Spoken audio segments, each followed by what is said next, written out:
The House Judiciary Civil Rights Subcommittee is about to begin a hearing on violence against Asian Americans. This comes just days after the horrific shooting in Atlanta that left 8 dead, including 6 women of Asian heritage. Speaking yesterday on Capitol Hill, Georgia Democrat Senator Raphael Warnock had this to say. Listen. This unspeakable violence visited largely upon the Asian community is one that causes all of us to recommit ourselves to the way of peace, an active peace that prevents these kinds of tragedies from happening in the first place. CBS News Homeland Security and Justice reporter Nicole Sganga is in Washington with more on this. Nicole, some very powerful words. Actually, Senator Warnock went on for quite some time in just one of the most, just powerful and moving speeches that I've heard in quite some time delivered on the floor there about what's been happening in this country. What more do we expect to hear during this hearing? Because as I noted before we went to commercial, the hearing was actually scheduled before the events of Atlanta took place. That's right. It was scheduled before and has become all the more important now. And we expect to hear from prominent Asian American lawmakers, scholars, advocates, including Senator Tammy Duckworth from Illinois, actor and producer Daniel Day Kim, who will all testify today on the rise in hate crimes and discrimination we've seen against Asian Americans and Pacific Islanders in this country. Also on the panel today, Representative Judy Chu of California, who was also very outspoken on this issue yesterday on the string of shootings we saw in the Atlanta area that you referenced. She is the chair of the Congressional Asian Pacific American Caucus. She is also the first Chinese American to serve the United States in Congress. And we expect to hear a lot of the recent statistics and data regarding this wave of hate crimes against the Asian American and Pacific Islander community.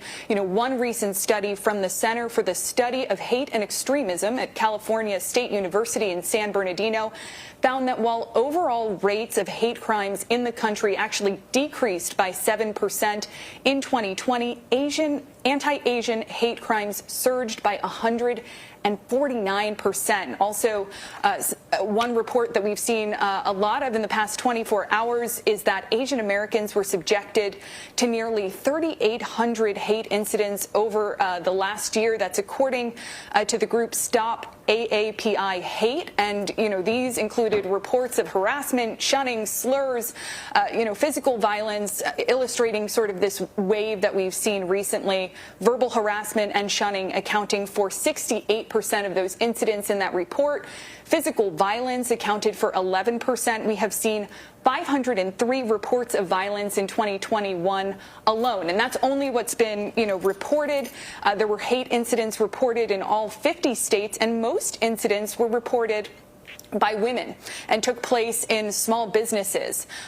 So certainly when we talk about the 3 shootings that we witnessed at Atlanta area spas on Tuesday, in which 8 people were killed, you mentioned 6 of those people were Asian women. That is an important thing to keep in mind, some of this violence that we are seeing at small businesses. And lastly, we expect to hear from academics who can sort of put some of this violence in context, in historical context, because this is not happening in, a vacuum. Certainly, we've been talking about immigration a lot lately. The Chinese Exclusion Act of 1882 was actually the first significant law restricting immigration in the United States. We expect historians perhaps to talk about forced internment of Japanese Americans in World War II, Cold War McCarthyism of the 1950s, all the way up to post 9/11, where we also witnessed the rise in violence against Asian Muslims and Sikhs. So a lot of ground to cover here, Vlad.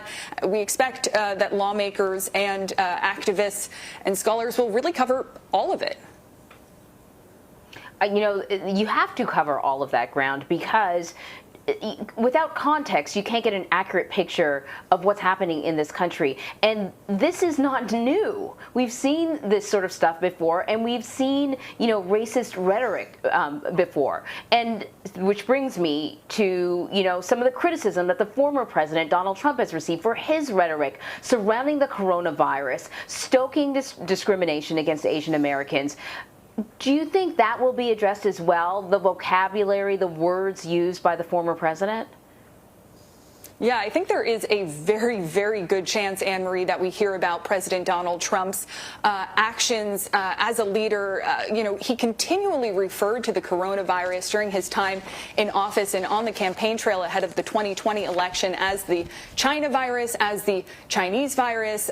He called it the Kung flu. And by blaming the Chinese, by blaming China as the cause of the pandemic, many critics saying that he ignited this anti-Chinese sentiment in the United States and also channeled some of this popular fear and rage against East Asian appearing persons. And so certainly, we expect to hear about that. I will say I covered the Trump campaign for quite some time, and the president's words really mattered. He would say something on a Monday, and then on a Tuesday, his supporters would show up at his campaign rally with those words pasted on T-shirts. And certainly we know, based on the violence that we witnessed on January 6th, that domestic terrorist attack against the U.S. Capitol, that the president's words, that leader's words mattered. I would be remiss not to point out that we actually saw a new joint report that was directed by President Biden to the intelligence community in the wake of January 6th. An unclassified summary of that report came out yesterday from the Department of Justice, Homeland Security, and the Office of the Director of National Intelligence, and it found that racially or ethnically motivated violent extremists were the most likely to conduct mass casualty attacks against civilians in the United States. Nicole, your point about the president using language that was then echoed by some of his supporters on T-shirts or on their lips, we just have to look to what we witnessed yesterday. The Cherokee County Sheriff's Captain Jay Baker, the image of those T-shirts. I didn't catch this when I first saw it, but then I looked at it more closely later in the day, and the T-shirt that he was, touting on his social media said imported COVID-19 imported virus from China. But the way that it was spelled, CHY-NA. And the president has, the way that the president sometimes says China.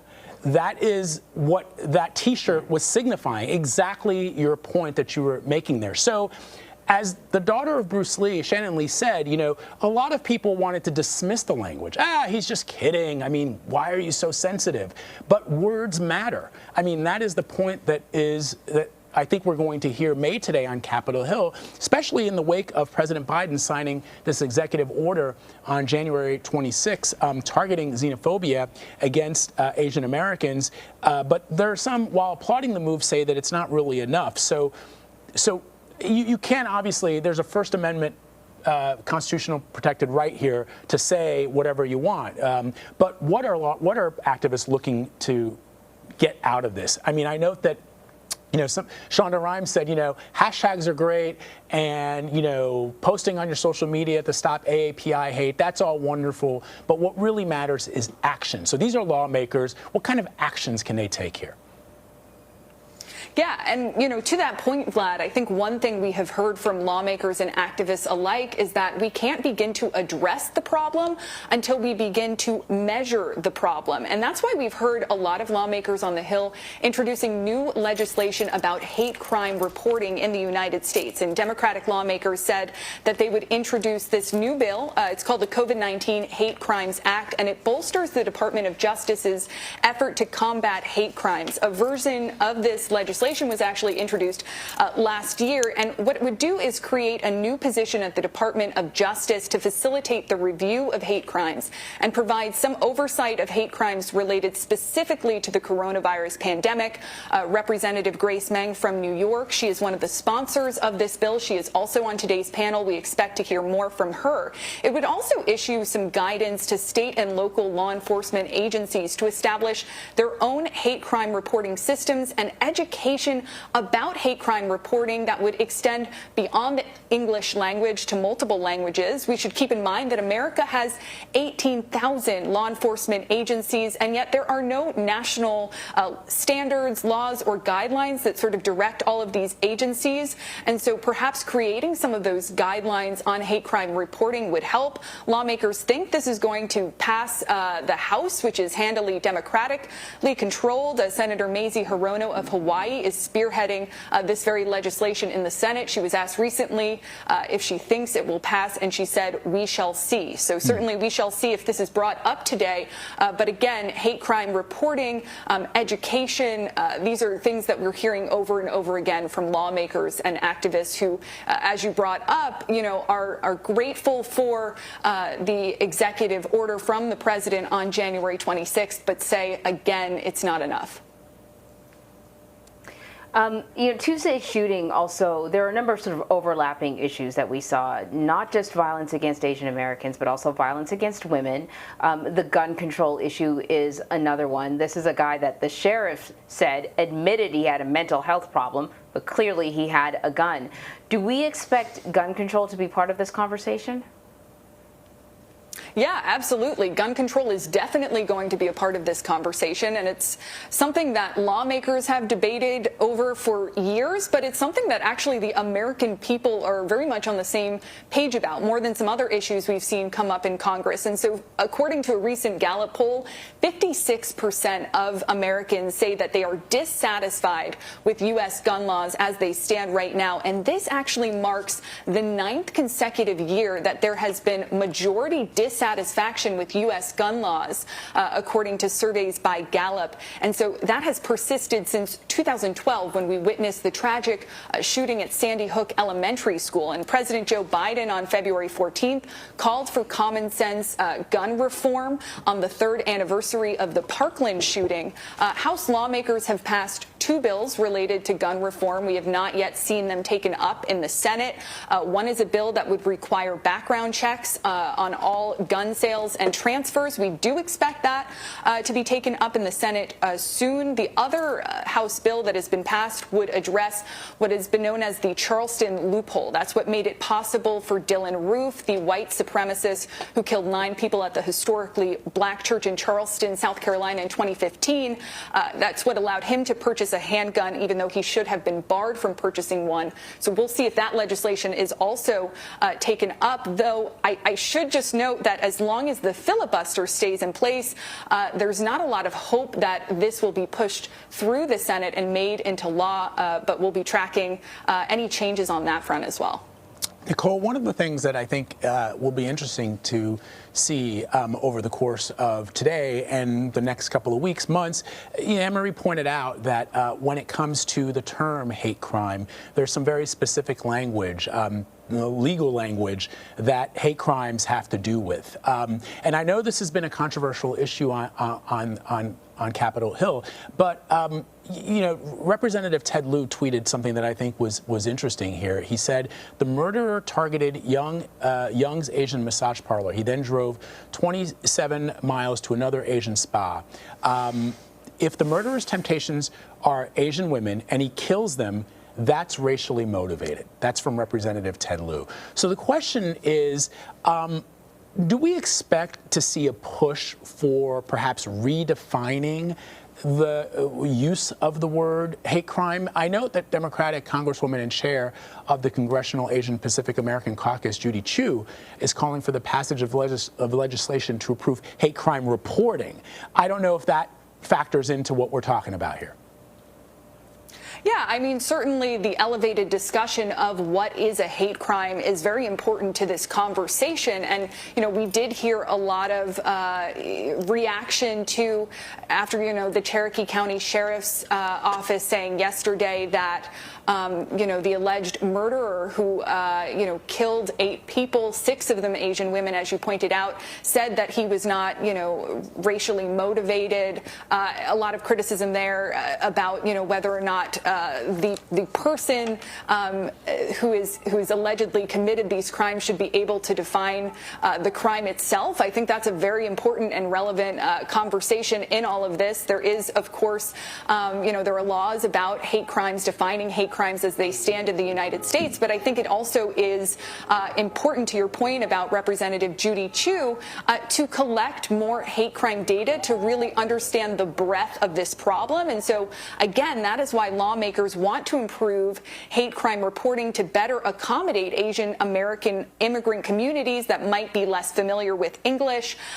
Last year we saw the House pass a non-binding resolution that condemns anti-Asian bigotry and discrimination during the pandemic, but that legislation was never signed into concrete law here. And, just to piggyback on our conversation about hate crime reporting, as it stands right now, the Justice Department and FBI are required by a 1990 federal law called the Hate Crime Statistics Act, and they publish an annual report on hate crime statistics, and it's the most comprehensive look this country gets at hate crimes in America. But these statistics are likely vastly undercounted because law enforcement agencies, those 18,000 that we talked about earlier, are actually not required to submit their data to the FBI for the annual crime report. And so even though there are more than 18,000 of these law enforcement agencies in the United States, in 2019, which was, the latest data we have, more than 3,000 law enforcement agencies simply didn't report at all, as part of this review. And of the almost 16,000 law enforcement agencies that did report, get this, about 1 in 7 reported any instances at all of hate crimes. And so certainly, understanding what a hate crime is very important. Also understanding the breadth of hate crimes and pushing law enforcement agencies and giving them the resources really to be able to collect some of this data so we can understand the scope of this problem in the United States. Yeah, because that's the thing, is our current conversation is about the rise in hate crimes targeting Asian Americans, but the reality of it is we have not been keeping track of these numbers the way we should. We know already, now that we do have a private organization sort of keeping track of the numbers, that only a small portion of people who are victims come forward. So we're just seeing a little sliver, a small snapshot of the problem. But we don't even know what was happening before because it never rose to the level of interest that it is now. You talked about law enforcement needing more resources, and there's a couple things going on here. So I'm not sure if you mentioned Congresswoman Grace Meng and Senator Mazie Hirono announcing plans to reintroduce legislation to bolster law enforcement's response to hate crimes. Did you talk about that? And if not, can you? Yeah, a little bit. Sure, a little bit. And this is about that hate crime reporting that we saw, and the bill, a revised version of legislation that, didn't quite pass from last year.